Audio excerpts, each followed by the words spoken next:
Welcome to the Early Wedge presented by BetMGM. I am your host, Eric Cohen, otherwise known as EC. It was a rough week for me on this program last week. I'm not sure I got any picks right. It was a tough one, but that's what happens when Patrick McDonald is not with us. So guess what? He's back, and the crew is back together, and we're going to bring this show. Sia, I know you can carry the load with your picks. I got to contribute something. We know Patrick's always going to chip in winners. So we got Patrick McDonald from CBSSports.com. He is the golf genius. We have the golf betting genius, one Sia Nejad, host of the Early Edge, Monday through Friday at 10 a.m. Eastern. I mean, I think that's pretty accurate. Then you got me, who's for whatever last week. So here we are. Patrick, welcome back. We missed you. They're going up to Canada this week. Do you like this tournament, first of all? And do you like Canadian players because they're playing in Canada? Thanks for the welcome back, EC. I really appreciate it. And if it makes you feel any better, I too did not get any picks correct on the show last week also. So that's two of us. Sia, that color is great on you. Is that a light pink we're working with? Like a very subtle light pink. It looks great. It looks great on you.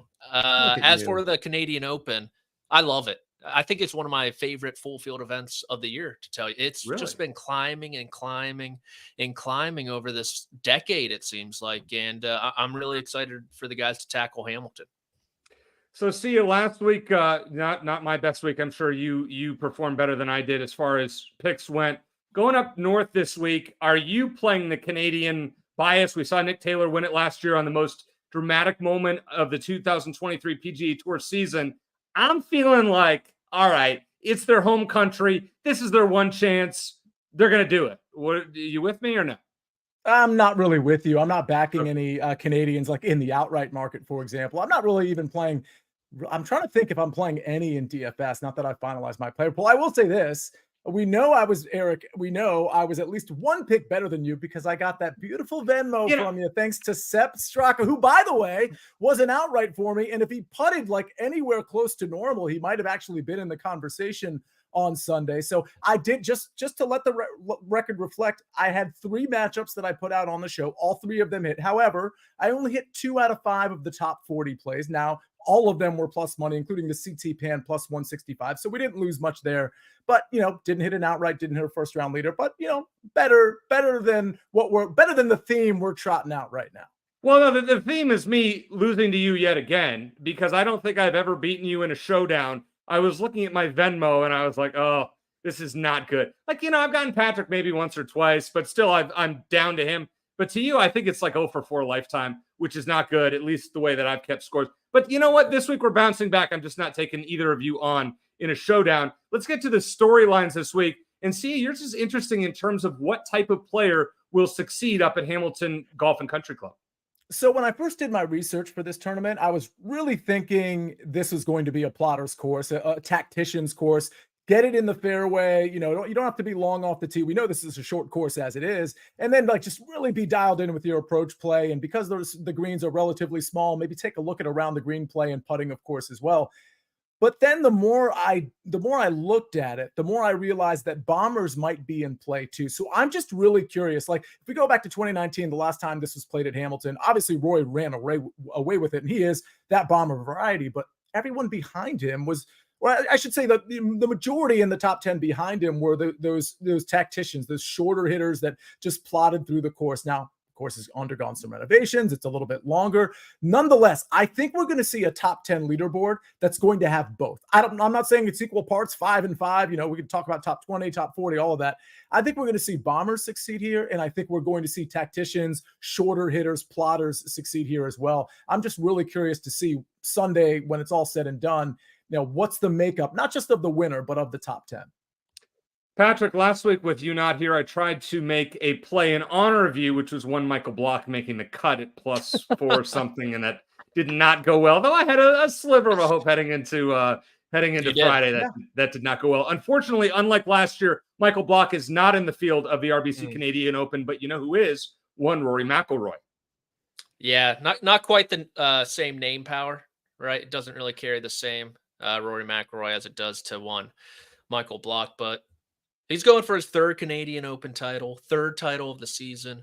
Rory McIlroy has an inkling, an infinity for these national opens. You name a country, Rory McIlroy has won that national open, to tell you the truth. Irish, Scottish, the Open, US Open, Canadian Open.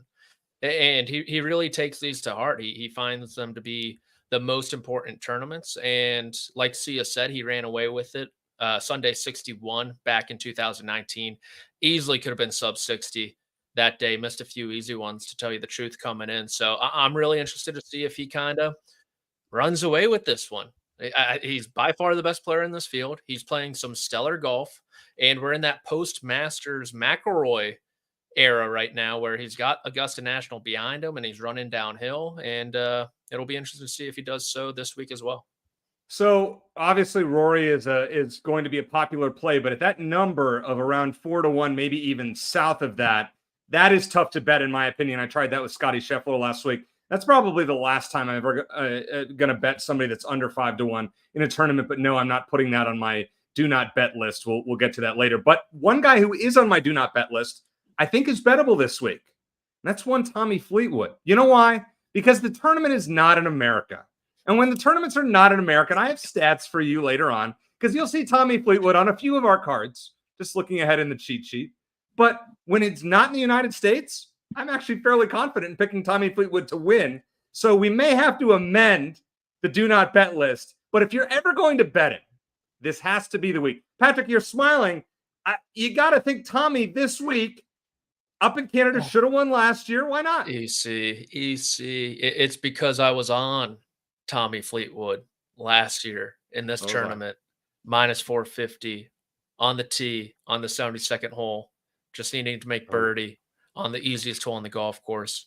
You hit an iron off the tee, you hit an iron into the par 5. Tommy Fleetwood doesn't do that. So that is why I am not personally going to bet Tommy Fleetwood this week. Spoiler, but by all means.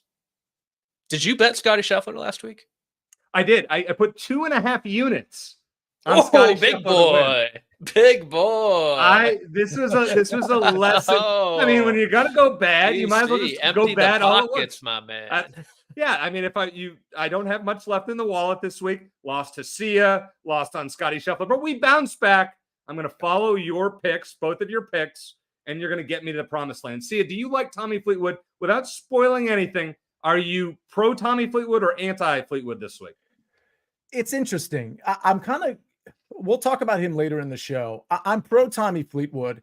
And the reason is, before I even did my research and I just kind of like got a glimpse for what I think you should expect from a player who wins this tournament, which I've kind of gone back and forth on, admittedly, Tommy Fleetwood was the first name that came to mind. Now we can talk about like the research I did and where he has weaknesses, aside from just closing, like just take the name out of it. There are some weaknesses, but usually when I have just a gut feeling like that, I can't not go with it. I mean, I've only got a few outrights. And spoiler alert, we'll talk about him in a different context as well, but Tommy Fleetwood is in fact one of them. All right, let's move on to DFS picks. And do I even need to show the graphic? Because we already know who's going to be in Patrick's list. We'll see what happens when I try to include Grayson Sigg last week. What happens? I think he missed the cut, right? All right, Patrick, I mean, we'll start with you here. Why? 6,800, why? So if you take out the miscut from last week when he was cursed, obviously, yes. 3 top 15s in his last 4 starts. That's why we're going with Grayson Sigg at 6,800. Chandler Phillips, 5,900. So you mentioned, is this going to be a technician? Is this going to be a bombers? You look at where Chandler Phillips has kind of thrived. T12 last week at Colonial, was in contention there at Valspar. A couple courses you had to plot your way around. If it does lean that way, I think he has a really good chance to kind of hover around that top 10 mark. Again, the iron play was really good. And then speaking of good iron play, Robbie Shelton finally found something with the approach play at 5,700. T26 there in Myrtle Beach, top 10 last week as well. So let's ride the hot hand with the Alabama alum. Maybe get some good juju from Davis Riley there. And then I'm going to fade Shane Lowry at 10. One, you take out the PGA Championship where he putted like Ben Crenshaw and not Shane Lowry. You take out the Zurich Classic where, by all means, by his own account, Rory McIlroy carried him for most of it. It hasn't been too great as of late. So I'm willing to fade it. I think the putter is going to come back to earth. And you look at this leaderboard in 2019, the top 5 were top 5 in strokes gained putting. 8 out of the top 10 were inside the top 10 in strokes gained putting. So in a potential birdie fest, I'm going to shy away from Lowry. Okay, fair enough. We'll see if I have any Shane Lowry picks later in the show, but I understand it at that price. Now, see, here's something I don't understand. Alex Noren still hasn't won on the PGA Tour, and he's probably one of the 3 best players on tour, along with Fleetwood and Cam Young, who does not have a PGA Tour victory. But you're backing him this week at 9,900. Why? Yeah, I mean, listen, everything's a case-by-case basis. If this was a field that had Xander and Cantlay and Scotty and Rory, I think I would approach the Tommy Fleetwood or Alex Noren conversation a little bit differently. But if we just take the names away from it and we look at what Alex Noren has been doing pretty much this entire year in every facet of the game. I mean, listen, off the tee, approach, around the green play, where he's always been good, putter's been good. He's doing everything right. And in this field, I feel like Alex Noren is a guy that can win the tournament and at the very least pay off his pretty expensive price tag at 9,900. What I think is interesting about Alex Noren is we know Rory McIlroy is going to get the Scotty Scheffler treatment. And again, we're talking DFS here. Well, if Rory is going to be close to 50%, or let's just conservatively say 40%, but it could be like 45 to 50% owned. The second guy in those lineups, is it Alex Noren? Most likely not. Most likely people are going to go below Alex Noren's price, or they're going to try to jam in like a Sahith Theegala or a Sam Burns, who conceivably has perhaps greater upside than Alex Noren. So the cool thing about Alex Noren is I think he can win this tournament. I think he's really good. I think he's going to make the cut in top 20 this tournament at the very least. But his ownership is low, and it shouldn't be. So I just really love where Alex Noren sits in terms of where he is on this DFS board. Davis Thompson is an upside guy.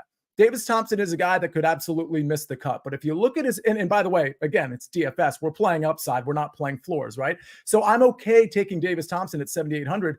And he's one of those guys where I hope I'm on the right trend. I know the guy's talented, but if you look at his last 3 tournaments, holy cow, like his ball striking is absolutely elite. Now that's an extremely small sample size, but I might be on the sort of near end of watching him do this for 5 out of 6 tournaments or 7 out of 8 tournaments. I'm not sure. I'm willing to take the chance on Davis Thompson. Henrik Norlander, listen, if you're trying to save some money, I love playing Henrik Norlander in the non-Rory lineups, because if you're playing Rory, you're probably trying to get cheap somewhere, right? With a Henrik, or let's say a Chandler Phillips or a Robbie Shelton, somebody like that. But I like playing Norlander in like the Alex Noren lineups, where I'm going up top with 2 expensive guys, but not named Rory McIlroy. But then I'm also taking Norlander, who, for the record, rates out really well in this course. He's pretty accurate off the tee. I should say very accurate off the tee. The short game is really coming around, and the proximities we're looking for, which is generally the wedge game and some longer irons, he rates out really well there too. I know he's Henrik Norlander and can absolutely miss the cut, but I actually think he has some top 20, top 30 potential here. And we might see him in other contexts later on in this show as well. So I think it's a chance worth taking. Again, we're talking about DFS here. My fade's going to be Corey Connors. I need somebody who has decent around the green and putting game. And I don't see it with Corey Connors. These greens are probably going to be kind of receptive, but I still think they're going to be relatively hard to hit here and there, especially even with a tactician like Corey Connors. I don't trust the short game. And so he's a fade for me. Patrick, can you explain the Ben Crenshaw line for those as far as him being a putter? Good or bad? Oh, one of the best ever, if not the best ever. So Shane Lowry putted great at Valhalla.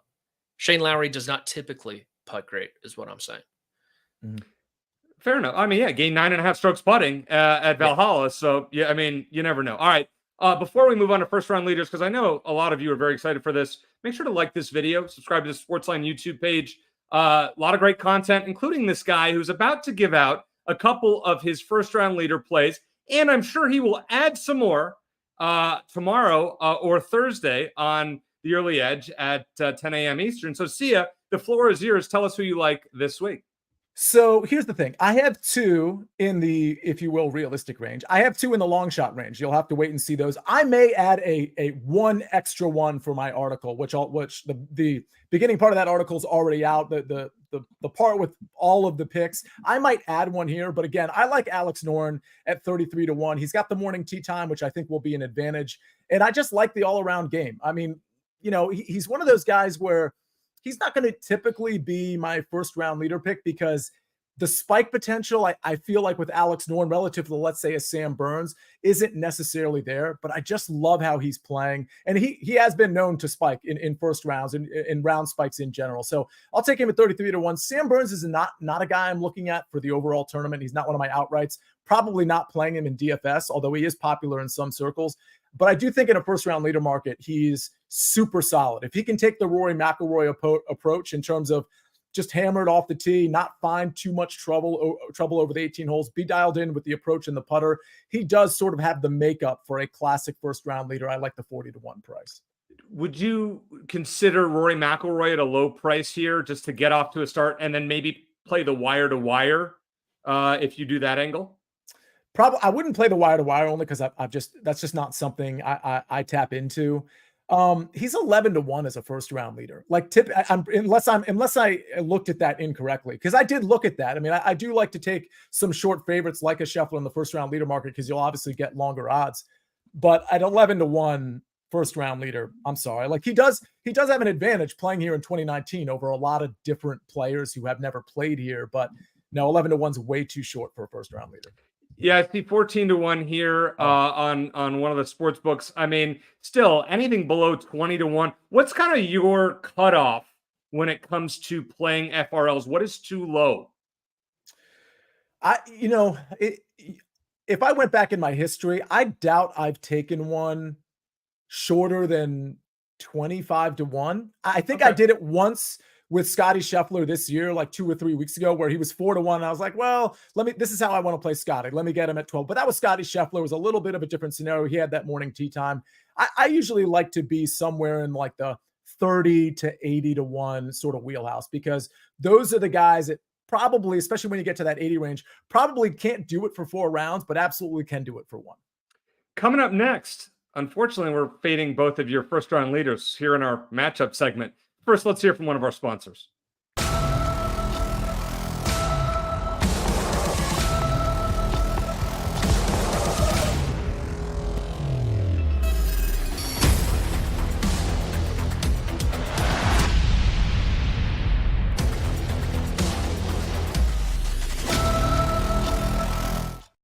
All right, Patrick, I kind of teased it out there, but Sam Burns, you're going against him this week.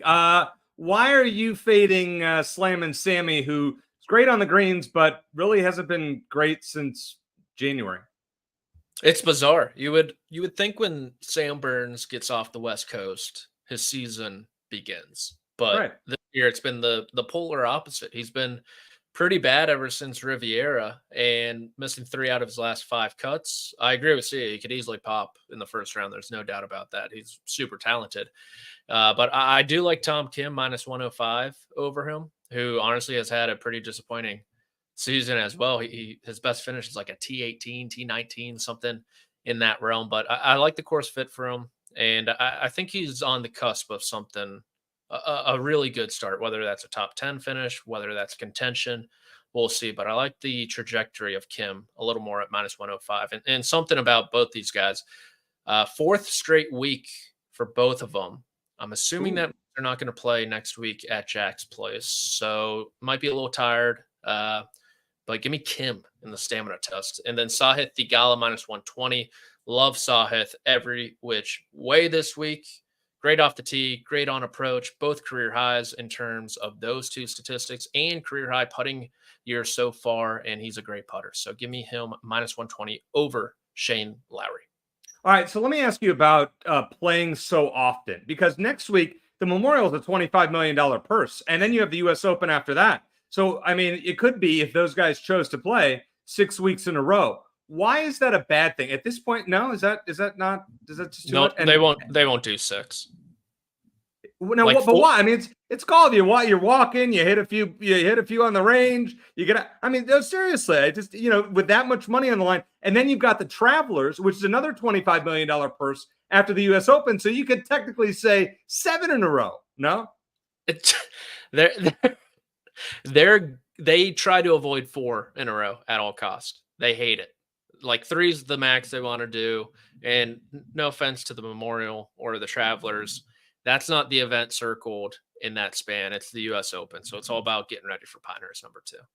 I'm looking at 25 million. I'm going, I'm not playing this week. I'm waiting for the Memorial, but hey, that's me. All right, Sia, Aaron Rye is a guy that, I can relate to on the golf course because I used to wear, well, barely, that I used to wear 2 gloves on the course for a while.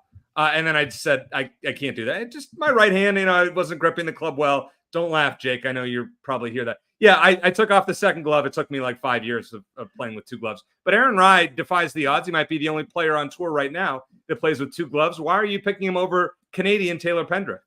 Well, you might recall I was on Aaron Rye last week as well as an outright in the top 40 market. That one actually hit, if memory serves. I think that was one of the 2 top 40s I hit. But I like Aaron Rye this week too. I don't think there's a big difference. Now, I think there's a lot of different ways to attack this course, but I think Aaron Rye rates out at least as good as he did last week. And I loved him last week. The only surprise for me when it comes to Aaron Rye in terms of my selections is why I don't have him as an outright. And you'll see when we get to outrights, I've kept my list pretty short. I want to give myself room to at least add one more. He's in that 40-1 range, but Taylor Pendrith is going to be popular because people are going to say, well, listen, Taylor Pendrith is great off the tee. He can do that sort of Rory McIlroy type approach. And by the way, he's been in really good form. I think the problem I have with Pendrith is he's wildly inaccurate off the tee at times as well. And if that becomes a problem for him, then I think he's really going to have a problem with some bogeys, with potentially even worse than that. So I like Aaron Rye's consistency. And when I'm looking at matchups, that's really what I'm looking for. I do think Taylor Pendrith can overpower the course to some degree. I don't think he can do it for 4 days, though. So I'm going to take Aaron Rye's consistency at -130 over Taylor Pendrith. And then I've got top Frenchmen. Listen, like not all the matchups are out when I want them to be. So I kind of had to search for this one. I'll probably add a matchup or 2 to my article. But I like Victor Perez -110, who, by the way, rates out a little bit better than I thought he would for this course. You know who doesn't rate out well? Paul Barjon and Martin Trainer. By the way, this top Frenchman is at 2 of 3 major books. I believe BetMGM has it in FanDuel. I don't think DraftKings has it. So just so everybody knows. But again, Perez rates out well. Barjon, Martin Trainer, neither of them do. I think this is a really good nationality play. So I'm really happy I found it. But anyway, those are my 2 for now. I did want to mention one other thing. Total Man 137 in the chat. Thank you. I have the wrong number on Alex Noren first round leader. It's 40-1. It's not 33-1. If you recall, I had Sam Burns at 40-1 and I had Alex Noren at 33-1. They're both at 40-1. So thank you for correcting that error. That's where you should be taking it, 40-1, which you can pretty much universally find. So again, thanks for that.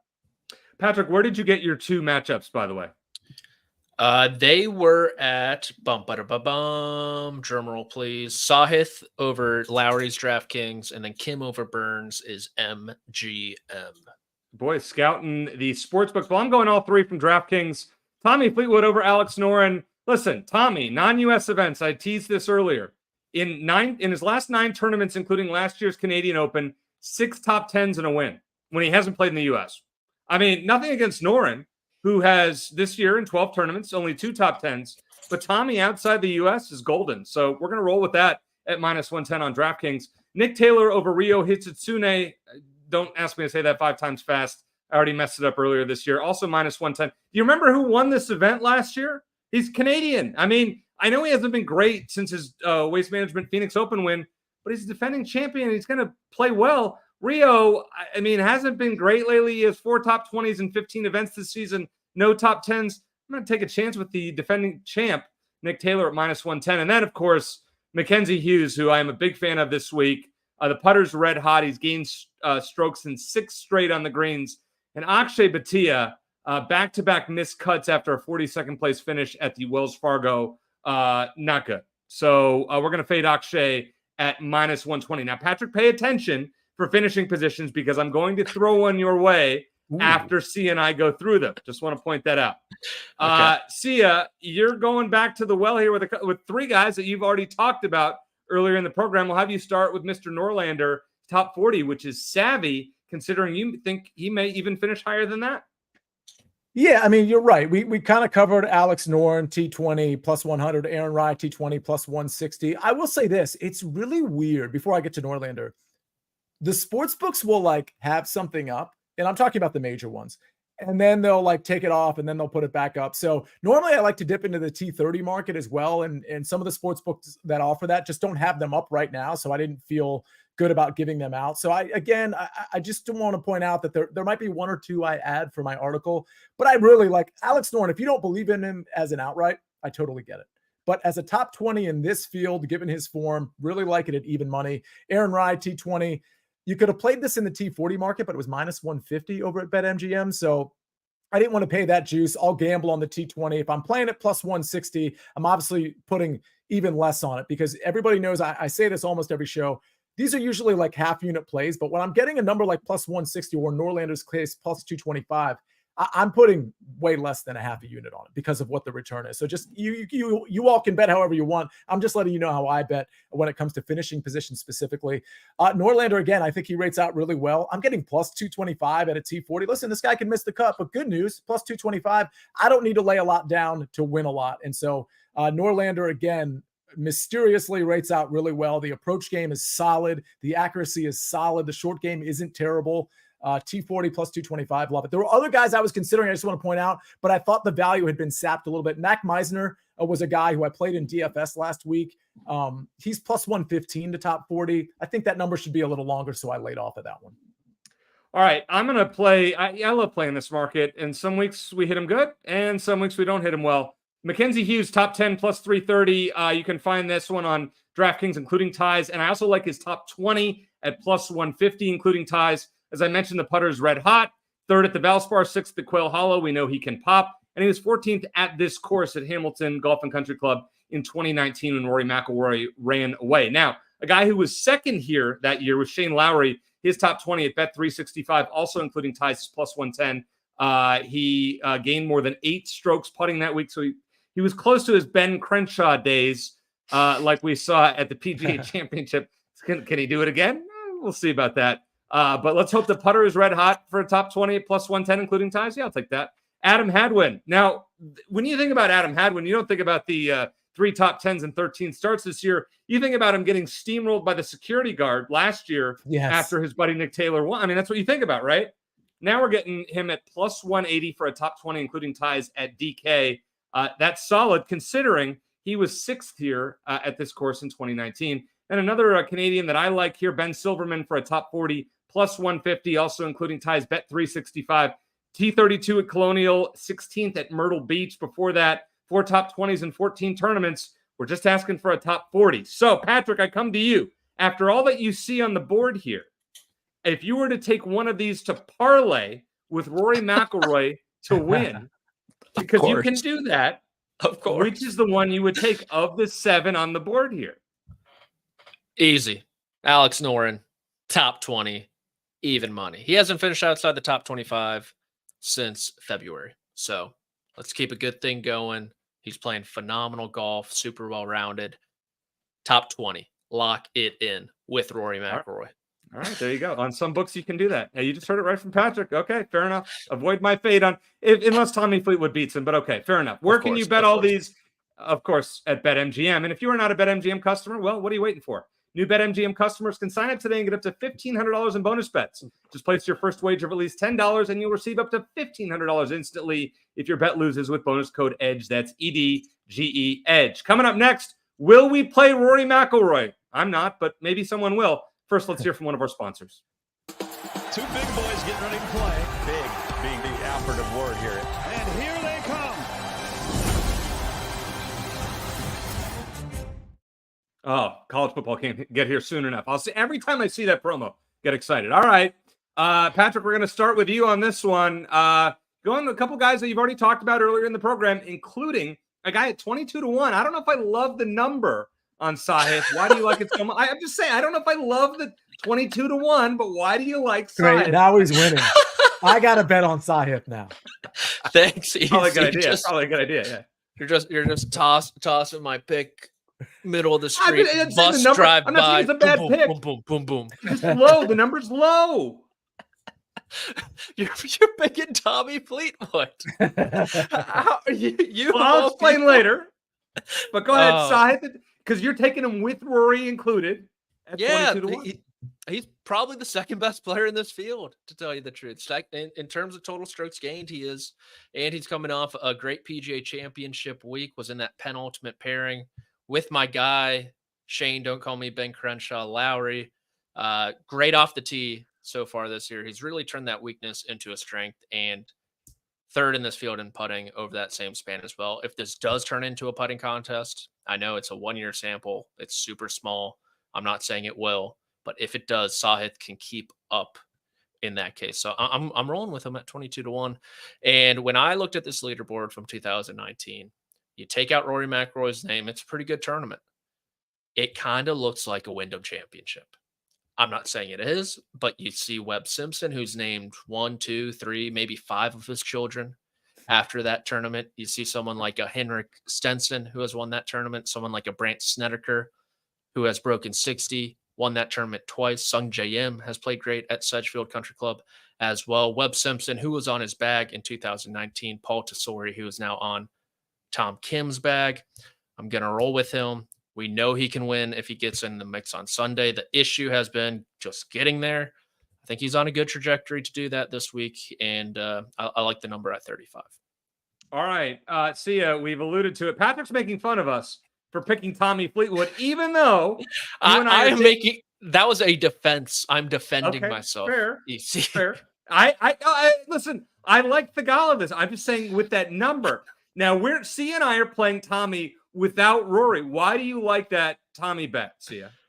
So just to be clear, there's a couple things I want to say here. The only market I'm playing without Rory is the Tommy Fleetwood one, because I just like it's very clear on the graphic, but I just want people who might be listening to this later, don't be confused. I'm having one outright without Rory, and it's Tommy Fleetwood because I'm only losing 2 points on it, which in the scheme of things isn't nothing, obviously, because it's a short price as it is. But you know, when we're talking about Sunday, we're talking about Tommy Fleetwood not being able to close, I'm going to feel a lot more comfortable if Rory McIlroy is running away with this thing like he did in 2019, and Tommy Fleetwood's 5 shots back, and I'm like, all right, he just has to fend off the people that are behind him.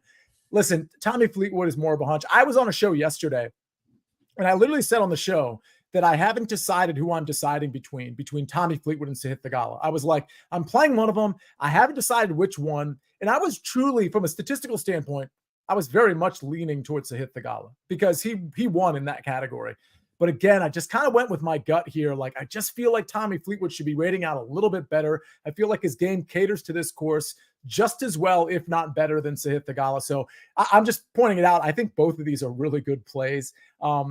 As far as the other two, I'm playing these with Rory McIlroy, Alex Noren at plus 2,500, and Davis Thompson at plus 5,500. Again, Davis Thompson is a guy I considered in the top 40 market, but I don't want to like be the victim of like some implosion. So I'm more willing to play him as an outright. Maybe these last 3 tournaments are like really a thing for Davis Thompson. He can actually win this tournament, but I'm worried about like maybe I'm missing something and he'll regress and finish T56. All right. Well, I'm playing scared this week, and I'll admit it. I'm afraid that Rory McIlroy is going to beat me, so I'm going to play the without market, Tommy Fleetwood. In 2 appearances in Canada, by the way. We know he finished second in the playoff last year when we all had him, and he probably should have won based on what Patrick said earlier. And he finished 6th in his other previous RBC Canadian Open. I mean, come on, Tommy. You got to get it done. It's outside the United States. There's no excuse that you shouldn't be up there. Mackenzie Hughes, who I'm big on this week, I had him 3rd in my fantasy column over at sportsline.com, and Adam Hadwin, I think I had 5th, who I'm big on it. You know, he needs to make up for getting tackled and embarrassed on the green last year and at 40-1 without Rory. Let Rory win and then finish second at 40-1, and then we're cashing this ticket. So I will feel pretty darn good about that. All right. Let us move on to long shots now. Now, this is where it gets interesting. Sia, I'm actually going to start with you on this one because you had mentioned your FRLs that you're going to go a little bit deeper with a couple of long shots. Let's see what you got.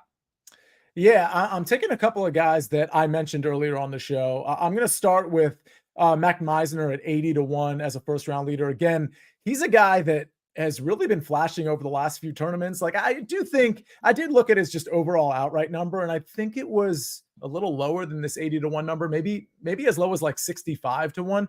Either way, I don't think he can win it. And this is really like when we're talking about first round leader long shots, we're literally talking about putting like $1 or $2 on this stuff. So I think Meisner's playing well enough. We saw it last week too. I think he's playing well enough to justify having him spike for a round. Again, I think he's going to be a popular play in DFS, by the way, because he's 6,500.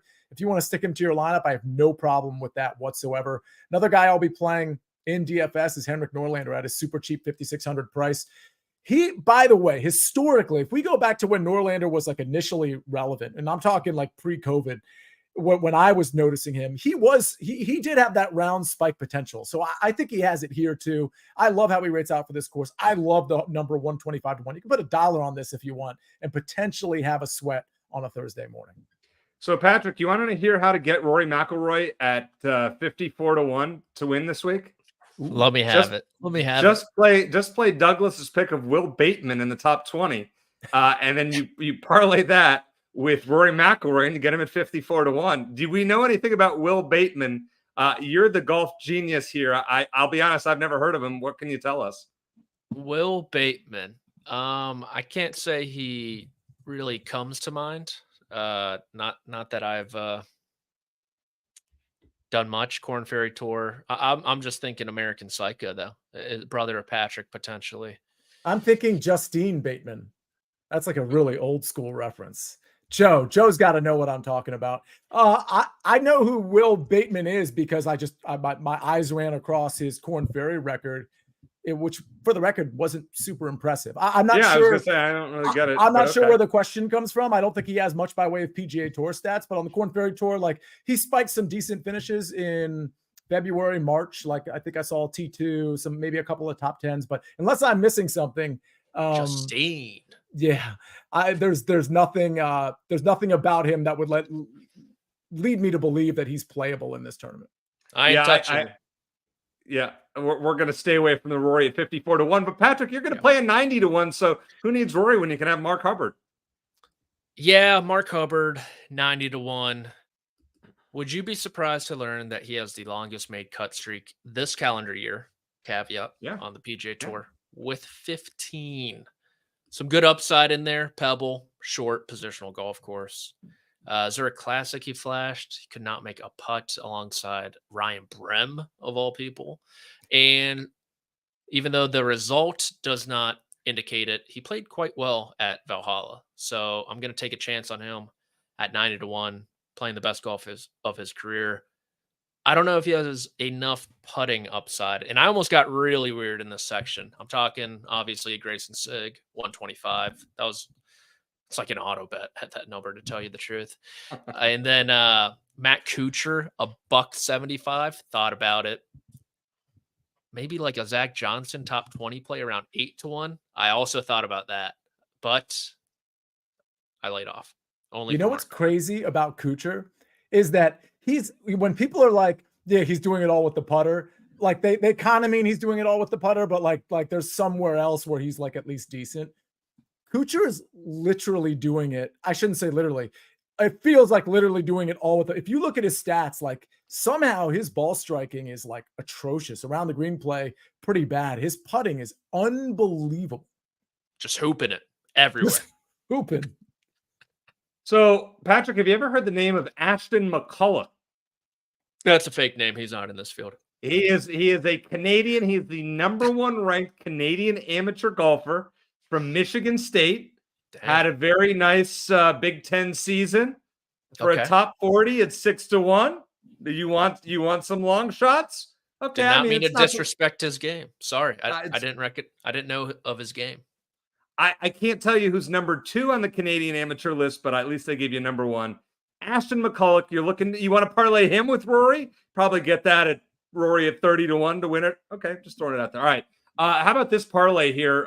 Rory top 5, Fleetwood top 10, Shane Lowry top 20, plus 1,100 at DraftKings. Love that. And then this top 20 parlay, you do with it as you please. Maybe half a unit. That may be way too much for Sia's blood, but for me, take a shot. How about this Canadian trio? Corey Connors, Adam Hadwin, Mackenzie Hughes at plus 2,000 at DraftKings.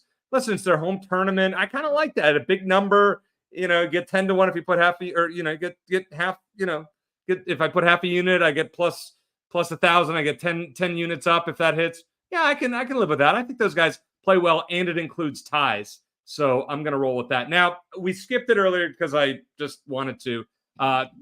Yes, and Joe, yes, I have hit a golf parlay a couple weeks ago. Fortunately, it's like my 3rd or 4th of the year. All right, Jake, let's see the list.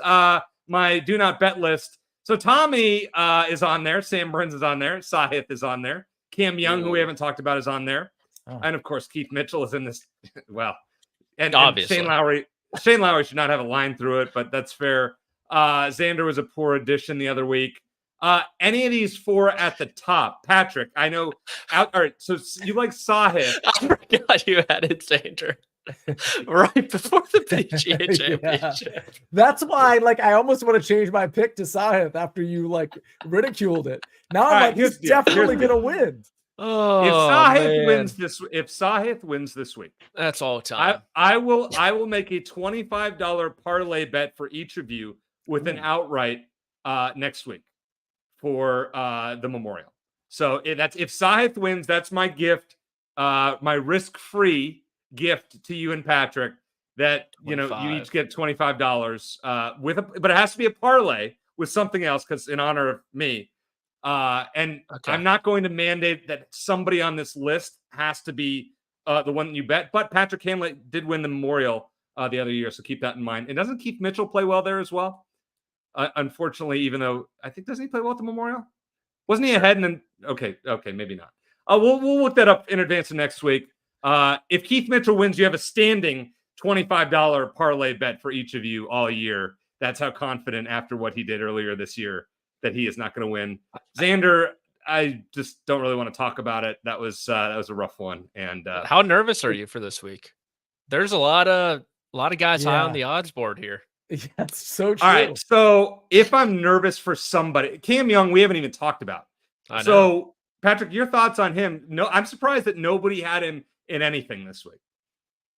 Well, some people think this, Rick Gehman thinks this could be a power player type golf course, right? You can carry a lot of the trouble.